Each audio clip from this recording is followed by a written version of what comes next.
city safer. It's called Stop the Violence Day. Organizers say you'll also be able to enjoy live music, activities for kids, free haircuts, and back to school giveaways. They also have a goal of drumming up tips on recent unsolved crimes, including homicides. Due to the recent events that have been going on due to gun violence, we decided to put this event together to, one, bring together the communities, all communities, two, just for the community to be able to have some fun, and three, so that we can let the families of these victims know that we have not forgot about them. Tadria Wallace first shared this information with you yesterday as our in-studio guest right here at noon. The event is tomorrow from 2 to 6 p.m. at the Star Gallery on Noose Boulevard. That's right next door to the Flame. And tonight, pet lovers can bring their pups with them to celebrate Yappy Hour in downtown New Bern. Yep, that's what it's called. This Margaritaville themed event will take place rain or shine tonight at 5:30. Just stop by the DoubleTree by Hilton on Middle Street.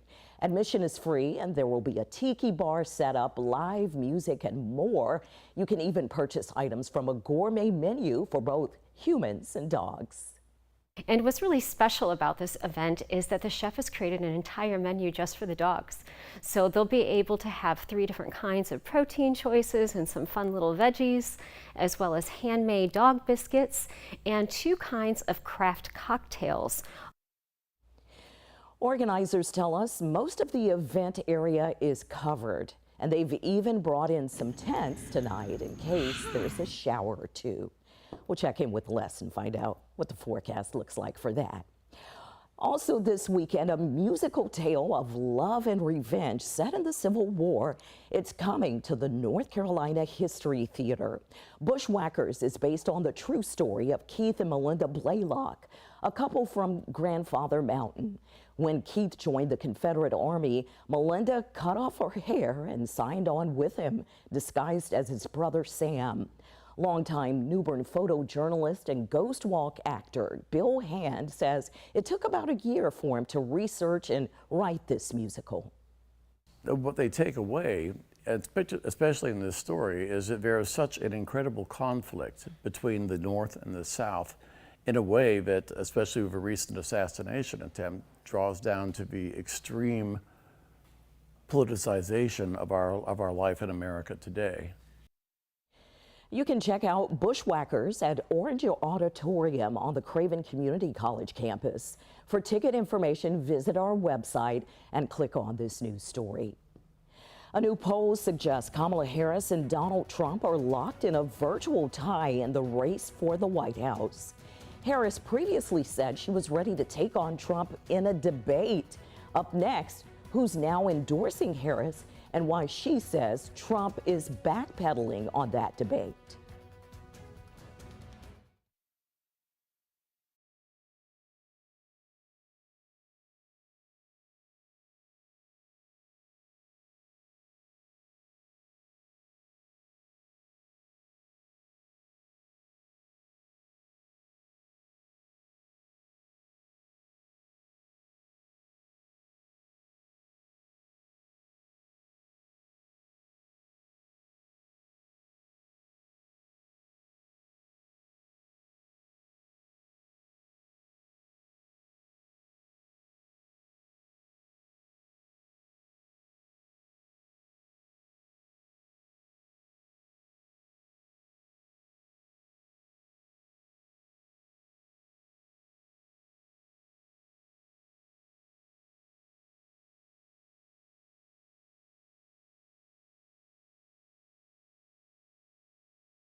Vice President Kamala Harris picks up a big endorsement from former President Barack Obama and former First Lady Michelle Obama.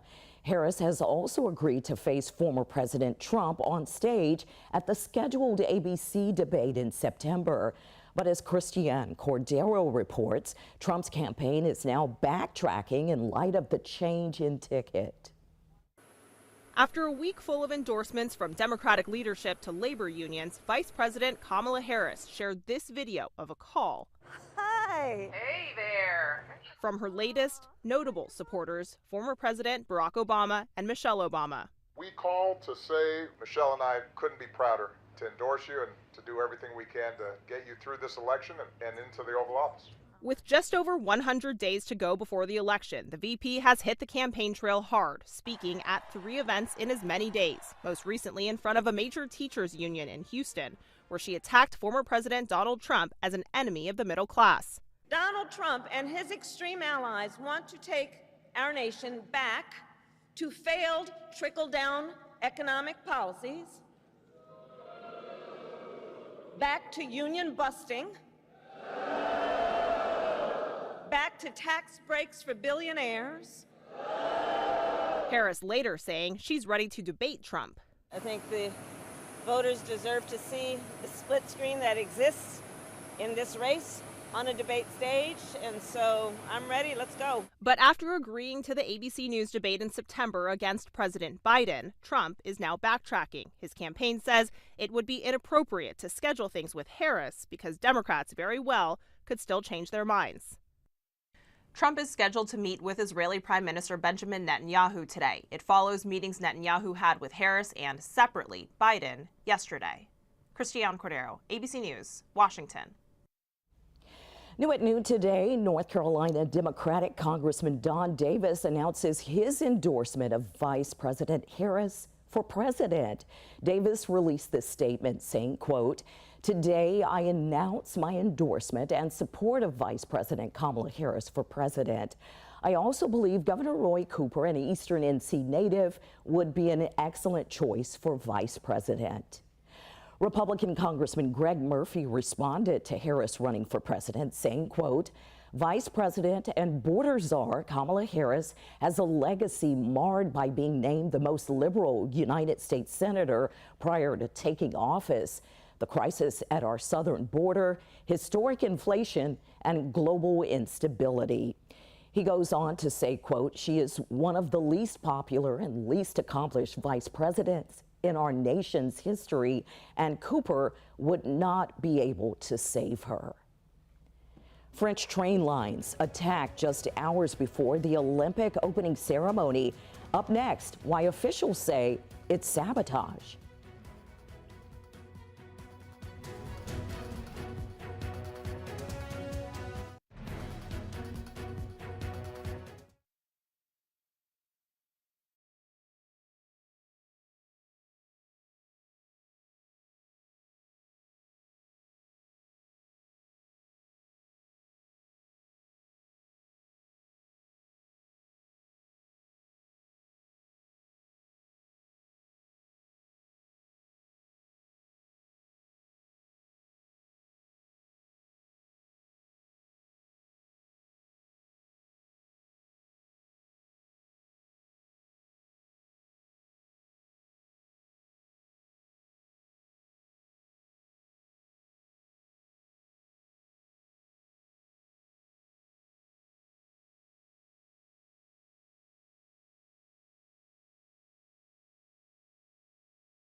This is a Storm Track 12 severe weather alert. 12:16 is the time for us here. Taking a look at Storm Track 12 Alive Doppler. We are seeing a lot of cloud cover across the area and some heavy soaking rainfall across the area, especially in around Ocracoke. That's one area that most of this week hasn't really seen a whole lot of rainfall. Not the case now, just sheets of rain across the island for us here. In fact, we do have a flood advisory that is in effect through the afternoon hours today with that heavy soaking rainfall. And this is what we were worried about, anywhere between an inch to maybe 2 inches an hour with some of these heavier downpours across the area. In fact, take a look at some of the rainfall we've seen here over the last 24 hours. Good soaking rainfall. A lot of spots close to, if not even over an inch, and some like Havelock and Kenansville over 2 inches of rainfall. Definitely good drought denting rain. The problem is, though, it's coming too fast for us here. And as a result, we'll hold on to a flood watch for areas along and south of the Neuse River. That goes through until 7 o'clock this evening for us here. Underneath that cloud cover, fairly uniform temperatures, upper 70s and maybe a 1 or 2 spots near that 80-degree mark. And that's kind of where we're going to stick as we go on through this afternoon. Rounds of showers and storms, each of which could have some heavy downpours associated with them. Now, overnight tonight, we start to see some of the drier air working in. There's going to be a front pressing through the area. We'll taper the rain off from north to south as we go overnight tonight. Take a little bit of the humidity out of the air as well. We'll see those temperatures in the upper 60s and low 70s. There's the front, kind of right along the Virginia-North Carolina border, and that's continuing to sink south down into this tropical air mass that we've had in place now for the last 3 to 4 weeks. So as that front gets in here, it squeezes out that rain, and that will eventually taper off from north to south. We'll probably start tomorrow morning with cloud cover and maybe even a shower along the coast as this wave of low pressure moves offshore. But through the day from north to south, we'll see that drier air start to work its way into the area. Now, this high pressure is coming from Canada, and Canada's had a lot of wildfires. So you may, by later tomorrow or Sunday, kind of get that wildfire smoke in the air. That's because this high pressure with those northeasterly winds is delivering that wildfire smoke for us here. And then that high pressure is going to dominate our weather as we head into the upcoming weekend. But still, the chances there along the coastal areas, ½ inch to maybe over an inch of rainfall. And that's what we're looking at there at Ocracoke and Hatteras, while we do have that flood advisory in effect. Finally, a chance to dry out. Again, just showers early morning hours on Saturday, clearing the skies out. We'll eventually start to get that heat and humidity back in here for some afternoon sea breeze showers and storms for next week. But only one day up near that 90-degree mark, the majority of the 7 days at or below average temperature-wise. All right, Les, thank you. Now to the French train lines, targeted just hours ahead of the Paris Olympics opening ceremony. Officials are now condemning the attacks that paralyzed transportation. ABC's Morgan Norwood brings us more on the investigation as it unfolds. Authorities in France investigating a massive coordinated attack on the country's high-speed railway system just hours before the official kickoff to the Paris Olympic Games. Fire set on 3 major train lines in the north and east of France, according to authorities. The attackers taking their chances on areas outside of Paris, easier to target. Train signal boxes were set on fire and lines cut along high-speed rail lines. It's also impacting Eurostar trains, which connect the UK with France. We were sitting at home about an hour ago, just about to go and get on our train, and we got an email saying it's all disrupted, you should postpone your trip, which wasn't a great email to receive. The apparent sabotage attack triggered massive delays and cancellations. Thousands of travelers stranded, and a meltdown estimated to impact more than 1 million through the weekend. When you read the news and saw that it was due to these vandalism attacks, what did you think of that? I was in first a little bit scared to come here, but we already booked it, so we thought, yeah, if something happens, there are enough police people, so it will be okay, we thought. But yeah, it was a little bit scary. As authorities work to bring systems back online and to get trains moving again, the criminal investigation is just beginning. Authorities ramping up security even more, police combing the streets and checking vehicles and IDs. Among those already in Paris, First Lady Dr. Jill Biden, who attended opening ceremony reception today, hosted by French President Macron. Authorities have not yet identified a concrete motive for the sabotage. As for the opening ceremonies, 450,000 police officers from 44 countries are in place for security. Morgan Norwood, ABC News, New York. The following segment is sponsored by Naki. We're a family of athletes, and we all experience tightness and soreness in our muscles, and we're always looking for easy, safe solutions. And I love Pain Gone because it's so easy to apply. Look at that. You just peel it off. I'm going to put it on my forearm where I get tightness. Also, I get a lot of tightness in my shoulders, and it fits so comfortably and provides such relief. I also like that it has 3 different settings. There's soft pulses, strong pulses, or a combination of both. And there's also 12 intensity levels, so you find what works for you. And if you want to wear it under your clothing, sometimes I do, it's great because it's not big, it's not bulky, easy to conceal. And this is great for anyone who has aches and pains and sits at their desk all day. It's wireless, and it gives you relief with just the touch of a button. You get relief in just 15 minutes, and there's no limit to how often you can use it. These gel pads will last 2 to 3 months, and that's a great value. Now, normally you may have to take over-the-counter medicine, and you would have to wait hours to take another dose. This is the natural pain-free option that you need, and right now we're offering 30% off on Pain Gone. This is an amazing product. It's gonna sell out fast. Head to asadeals.com right now for this very, very exclusive offer.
Well, it's Friday, always reason to celebrate, but we have an added thing today. It's National Bagel Fest Day. I hope you like bagels. Just toast one up. It's really up to you if you want to do it as just a standalone or put whatever topping you can imagine on it. There are plenty to choose from, whether sweet or savory, or maybe you just want to put it with pizza stuff, cheese, tomato sauce. You can even do it as a dessert. I like the cinnamon bagels from time to time with that little bit of sugar on top. Maybe you just want to do it simple, plain old bagel in the toaster. You probably already know they're associated with Jewish cuisine, but did you know they were brought to the U.S. by Polish immigrants?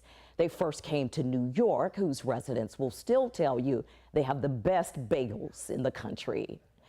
I like the blueberry ones too. I mean, again, What can go wrong with a bagel? That is exactly correct. And again, very utilitarian. You can put practically anything on it. All right, let's talk about what we've got going on outside right now. We do have a flood advisory in effect for Ocracoke Island, as we are seeing some of those heavy bands of rain now focusing on the island. And this could lead to some potentially flash flooding, so keep that in mind.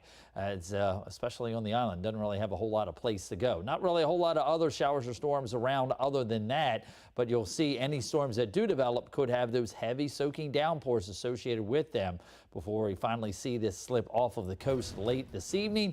We'll dry things out and the sun will come out tomorrow, and so will the lower humidity.